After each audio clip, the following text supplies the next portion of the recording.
Hey, what's up, Unbroken Nation? One of the things I'm always pushing for towards is this idea of, well, how do we mitigate the rock bottom moment to alleviate that place in which it becomes so bad that you must force yourself into the other aspect, right? It's a really good question. And so one of the things that we do in this work is something called pendulation. So think about a pendant, right? That pendulates back and forth. And so this is how we build more capacity in the nervous system. It's pendulation or titrating back and forth. So let's say somebody orients their whole existence is they feel, like you said, they can thrive in the chaos. So I can't push them to calm. I can only bring them, I can pendulate them out of the chaos to a calmer place. And so it's almost like microdosing.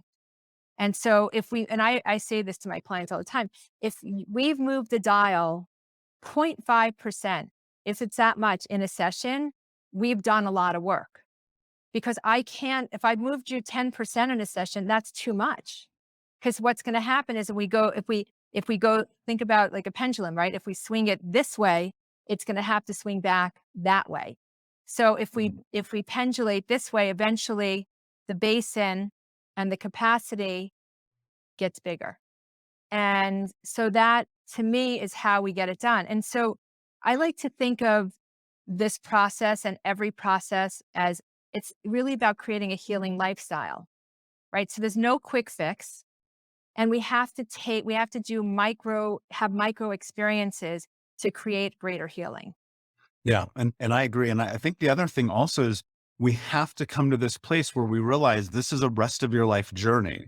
And Bishop T.D. Jakes said something that stuck with me for years and years and years now. He goes, "New levels, new devils." And it's like the more that you get into this, the more that you discover, and like it's the nuance. Like at first, I think it's this really big, gigantic thing in front of your face.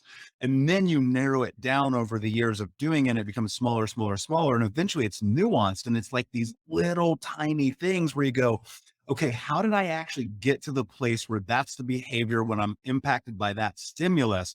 And that's when it really starts to get interesting. You said it's about those micro things. What are some things that people, if they're just at home, can start doing, maybe if they don't have access to someone like you, to start to get inside of their body? Is it tapping? Is it like, what are the kind of somatic experiences someone can step into on their own? So I'm going to give you two exercises that I think are great, do anywhere, get yourself oriented towards your body. And the first one is what we call the self-hug exercise. And the reason that this exercise is so powerful, and you're basically just hugging yourself. Okay. And I actually like to feel a little bit of the body. And there's a couple of reasons why this works. So touch, healthy, safe touch produces more oxytocin in your system. And oxytocin is a feel-good hormone. So it's like opposite to what adrenaline and cortisol is. And so it's like what happens with moms when they breastfeed babies. It's what happens when we're touched safely. And so this idea that you can just feel the outer edges of your body and touch yourself is going to produce more oxytocin. The other thing too is when you Can I pause you real quick, please? sure. I'm sorry, because I have to ask this question, and I know people are thinking this. How do you do that if one of the things that you experience is this massive dissociation and discomfort from touch? It's a great question. So it may be that you simply start that exercise with just seeing what it feels like, seeing if you can tolerate touching your touching your hands just a little bit. Okay. And if that feels like it's too uncomfortable, I'm going to give another exercise too. But this generally is a way for people to actually feel a little bit more contained. I rarely see it activate anyone. But if it does, move away from it, right? Because what I'm inviting you to do is experiments, any sort of experiments to get into your body. The other reason why I like this exercise is if you had some abuse, and a lot of times we don't really know where we begin and somebody else ends. So this is a way for you to feel the boundaries of your body in a safe way. But if that feels too uncomfortable and too activating, or you feel like you're dissociating, the other exercise that I like is what we call the VU exercise. And the VU exercise is, again, sitting in a comfortable seated position. Make sure that you feel your feet on the ground, or if you're sitting cross-legged, and make sure you can feel your body being supported by whatever you're sitting in. And then what you're going to do is you're going to take a deep breath, and you're going to VU. So deep breath in, and then it's VU.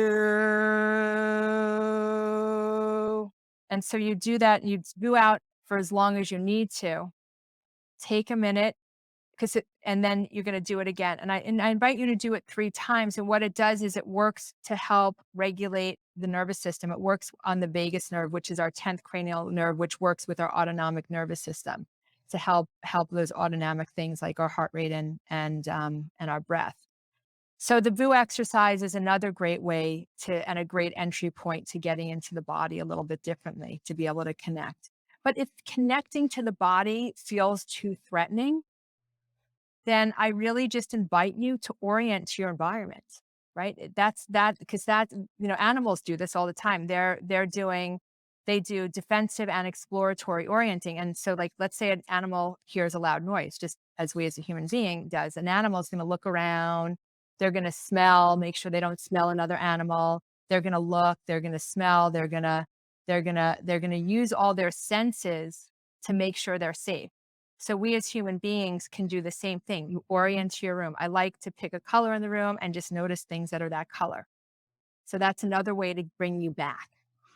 So is orienting, so one of the things that came to mind in you saying that and rewinding in my experience was a lot of what I would label as embarrassment about touching my own body, right? Because of the shame instilled in me in childhood, and having to like actually recognize that it was embarrassment that would keep me from being able to open up, right? The body dysmorphia, shame, going through obesity as a kid and then again in my 20s, and finding this place where, for lack of a better term, it required a bit of courage and a willingness to like jump off the fucking diving board and just be like, I need to give myself this. Mhm. How important do you think it is that people like literally like force themselves into giving themselves the thing that they need?